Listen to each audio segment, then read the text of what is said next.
A literatura cubista surge na França, em resposta ao impressionismo. O cubismo foi um movimento que se desenvolveu inicialmente nas artes plásticas, sobretudo na pintura, valorizando as formas geométricas como cubos e cilindros, que fazem parte da estrutura de figuras humanas e dos objetos. Por isso, o movimento ganha o nome de cubismo. Ao pintar, os artistas achatavam os objetos e com isso eliminavam a ilusão de tridimensionalidade. As cores, em geral, se limitam ao preto, cinza, marrom e ocre. De todos os movimentos do século XX, é o que tem influência mais ampla. O cubismo, talvez o mais famoso dos movimentos da vanguarda do século XX, nasceu em Paris, 1907, com o trabalho mais revolucionário do espanhol Pablo Picasso, de 1881 a 1973. O pintor francês Paul Cézanne também teve sua fase cubista, na qual representava a natureza com formas geométricas. Na literatura, o cubismo nasceu com o Manifesto Síntese assinado pelo francês Guilherme Apollinaire, publicado em 1913, influenciando toda a poesia cubista contemporânea. Seus versos, em linhas curvas, tornaram-no precursor do concretismo. Características: A literatura cubista valorizava a proposta da vanguarda europeia, aproximar ao máximo as várias manifestações artísticas, como a pintura, a música, a literatura e a escultura. Preocupação com a construção do texto. Os versos eram compostos em linhas curvas. Os espaços brancos entre as palavras eram usados de tal maneira a criar, com formas geométricas, tipo poema figurado, imagens. Preocupavam-se também com a impressão fotográfica. Ilogismo. Os textos cubistas são marcados pela supressão da lógica formal. O pensamento não é racional, ele aparece entre o consciente e o inconsciente do escritor. Linguagem caótica.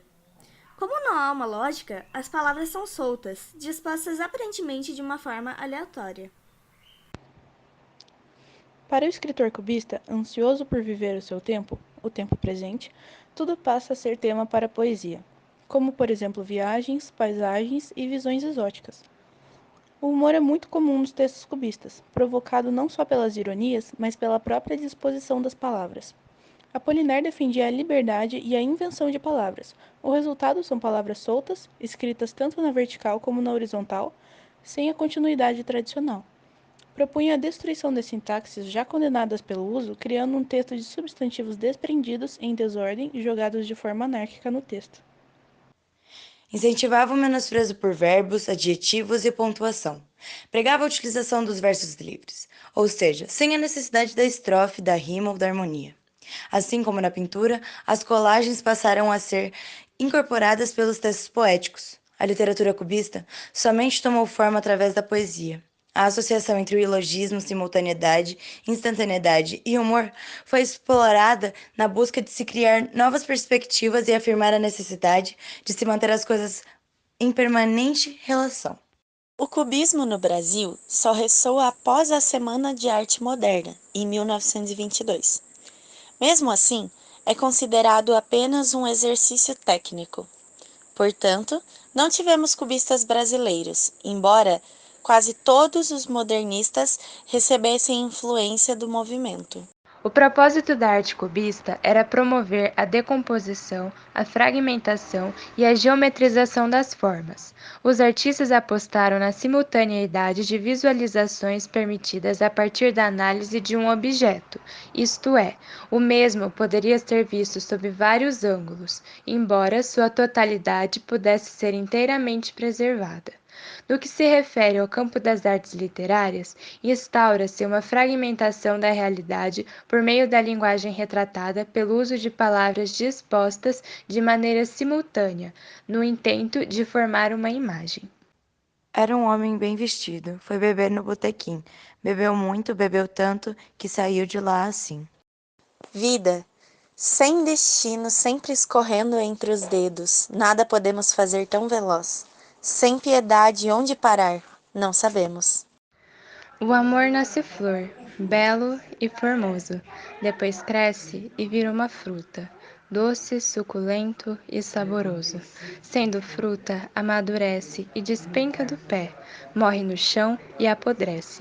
O florido amor de hoje é a fruta apodrecida de amanhã. Saltos Records, Cavalos da Penha, correm jóqueis de Higienópolis. Os magnatas, as meninas e a orquestra toca. Chá na sala de coquetéis. O tempo. No canto chora a menina. A verdade é calendário na mão do tempo. A lágrima não é canção. Tem gente que não chora, não ri e não aplaude. O relógio apenas pulsa. No pulso do tempo, ensaio voltas e algumas paradas. O coração é músculo cardíaco decompassado. Arranco algumas folhas mortas desse pé de vento, o tempo.